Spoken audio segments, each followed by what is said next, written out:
Hey everybody, Raul here for Bass Musician Magazine, and today we have the extraordinary honor of chatting with Grammy Award winning bassist, vocalist, experimental musician, and so much more, MonoNeon. Yay! Hello. Yep. So great to have this opportunity to talk to you.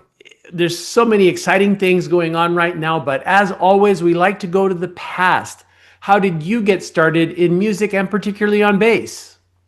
I've been playing bass since I was 4 years old.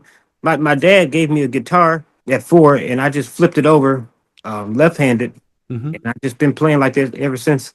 Nice. And again, there was quite a bit of time that you were self-taught, but I Mhm, know you've got more formal training and stuff. Talk a little mhm. about that. Well, I grew up in Memphis around my grandma and my mom and some musicians in my family, but I'm pretty much self-taught. I taught myself how to play by listening to records on the radio. I used to Mhm. practice in my grandma's living room to all the blues that my grandma was listening to. Then later on, I went to Berkeley for 2 years. I really didn't go to class. I was really there to study with David Fuginski, a guitar player. Mhm. He's a really have a big impact on my life in terms of music and art. And I studied microtonality with him at Berkeley for 2 years. And I came back home and started my whole mono polyneon thing. So, yep. Very cool. Very cool. Well, and you've got a very unique approach. I'm sure there's people that kind of scratch their heads when they see you playing because you're right-handed, but you hold your bass so that the lower strings are down and higher strings are up. So it's kind of the way left-handed players play right-handed hmm bass. I've been playing like that since I was 4 years old. But I'm actually right-handed, but I play left-handed for some reason. So. That is very interesting. You mentioned for some reason. Do you have a particular reason why you like to play like that, or do you feel it gives you a different approach? Or No, I've been playing like this since I was four. So I really didn't. Nobody told me that it was wrong. They just told me. They just left me alone. there you go. Very much kind of force a habit, I guess. There, very hmm nice, very hmm nice.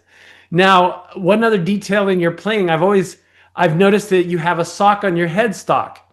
Now, does that have a sonic impact, or is it more of a of making a statement? No, it's inspired by Dadaism, Marcel Duchamp, ready-made art stuff. Gotcha. And so it doesn't have nothing to do with the. It doesn't affect the timbre at all. It's just there for aesthetic. Nice, nice. Well, I wanted to make sure it wasn't anything special like a fret wrap or something like that that they're doing to get some Nah. additional muting or whatever. Mm-mm. So you're currently on tour. We'll kind of catch you in the middle. You are on the I Want Snacks and Gifts tour of Mhm. 2025, which Yep. is a clever name. And you've got a new album. hmm You had your chance, dot, dot, dot, bad attitude. hmm And it looks like some very straightforward funk and Yep. some very juicy stuff there. Tell us about this project. That album I wrote with a friend of mine named David Nathan. I'm actually here now with him recording some new music. But he lives out in LA, and I come out to his house to record, be in the studio and just create stuff. So me and him just be writing songs together. And those songs are on that album. It's actually my first album with a live band, my live band with Xavier Lynn on guitar, Peter Knudsen, Charlie Brown, and Devin Funkmaster Way on drums. And I got some special guests. I got Kingfish on guitar. I got Donald Hayes on some saxophone stuff. Oh yeah, so it's just an album with my live band, pretty much. Nice. And you're also very unique in that you're a vocalist as well. You sing, and I know for a lot of us, it's too much right brain, left brain that we can't Mhm. do two things at Yeah, once. But you do. yeah, it's not hard. I'm still trying to get used to it, But I have to because I feel like I have so much to say. So that's why I started singing. So. Nice, nice. Well, you've got quite a wide background also because again, this is predominantly funk. I've heard you doing some gospel with your grandmother and stuff. Mhm, So you've got a wide range of tastes, mhm, but also a kind of a unique approach when it comes to note selection and how you are, your patterns and what your choices that you're making. mhm. How do you go about that? I think that kind of goes back to my influence from the church because of my grandma listening to her sing in the Baptist church. And also just growing up around that music, my dad used to play with the Barcades.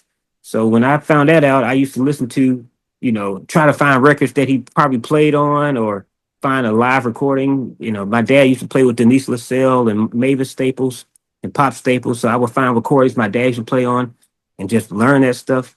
But I grew up in Memphis, so I was always around the blues and always around Southern soul music. So, my note choices kind of come from that, I guess. So, I don't know. Nice. Well, they're very unique, and I know that a lot of people kind of have taken note, going, "Whoa, there's a choice." It always makes me think a little bit about what Victor Wooten says. You're only half a note away from the right note, but Mhm. they seem like all the right ones when you're playing them. So Yeah, I just go for it. Yeah. Yeah. very, very cool. Well, and among other exciting things, you got the tour, you've got the album. Gear wise, how are you getting your sound? Because I understand you have a new signature pedal, a whammy with Mhm. Digitech. Yeah, my use of the whammy pedal came from being around Prince because I used to see how he was using it at Paisley Park, and they put a whammy pedal on the pedal board when I was playing at Paisley Park with Prince, and I've been using it ever since. And also because of David Fujinski uses like a whammy, tremolo arm on his guitar. He Hmm. gets all this in between stuff, and I kind of just adapted that thing from Prince and David Fujinski and started putting it on the whammy pedal, and I just made it a thing. So, yep. Nice, nice. And you've got a signature bass with Fender and Yep. lovely bright colors. That's kind Yep. of kind of part of your signature. Hmm. I was going to ask, other than the color, were there any other particular elements that are incorporated into your signature bass? The neck design, I told him, I kind of wanted it similar to my Lakeland because I'm so used to playing Lakeland basses, Hmm. and I told him I kind of wanted to like the Lakeland, and they did it, and it's like really a perfect bass for me, in terms of tone and especially look. So I'm really in love with the bass. Nice, nice. And are there any other particular elements in your gear that help you get your signature sound? What else do I use? Sometimes I use a fart pedal, just my own quirky stuff. But I primarily just use a whammy pedal, especially for my solo stuff, so I can cut through with the one octave up, especially when playing with synth players and guitar players, because I really don't like my solo tone when I'm just using the regular bass sound. So the whammy pedal just takes it up an octave, so I can cut through, with everything else. So, yeah. Nice. And do you have a choice in strings? I use what do I use? I use Dunlop Super Brights, nickel round. Nice. Very cool. Well, and with so much exciting stuff, I know there's still time on the tour left. You're going to be in the US, July up out into August.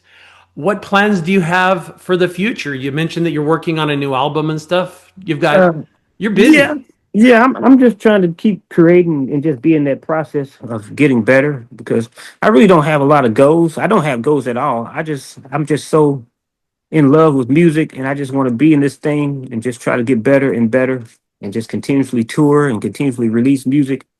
I really don't have a particular genre that I go for because all my shit is so genre blending. So Mhm. I just go for stuff. So I just want to just be in the process of just getting better. Well, it's always an ongoing Hmm. process. Hmm. So if people want to know what you're up to, because again, you've been super busy, especially this year. I'm like, wow, there's just a lot going on. Hmm. Where's the best place for them to look? I guess all my social media stuff because I'm always posting everywhere: Instagram, Twitter, YouTube, TikTok, Facebook. Where else I be posting? I don't know. Just type in MonoNeon. You can find something. I don't know. Yep. Well, and you do have a website as well, mononeon.com. Yep. Yeah, you can find some stuff there, especially the tour dates and stuff. Yep. Nice. Nice. Well, I appreciate you taking time from your busy schedule to It's all share with good. us Hmm. this very exciting stuff that's going on. We're very much looking forward to all of the really cool stuff that may be coming in the near future. Hmm. Hmm. So that's great. Folks, you've seen him here on Bass Musician Magazine, Mono Neon. Yep.